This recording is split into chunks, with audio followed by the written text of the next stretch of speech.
வாழும் அருணாச்சல அன்பான தெய்வமே அருணா. చిన్న పిల్లలప్పటి నుంచి కూడా భక్తి నేర్పాలి. ఆ భక్తి నేర్పలేదనుకోండి, వాడు ఇంజనీర్ అవుతాడేమో, వాడు డాక్టర్ అవుతాడేమో, కానీ సమాజమునకు పనికొచ్చేటటువంటి వాడు మాత్రం కాలేడు. డబ్బు తింటావా? డబ్బు ఆహారమా? ఎందుకు పనికొస్తుంది?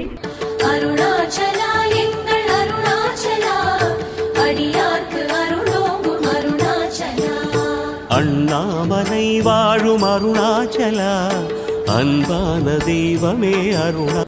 அருணாச்சலா எங்கள் அருணாச்சலா, அடியார்க்கு அருளோங்கும் அருணாச்சலா.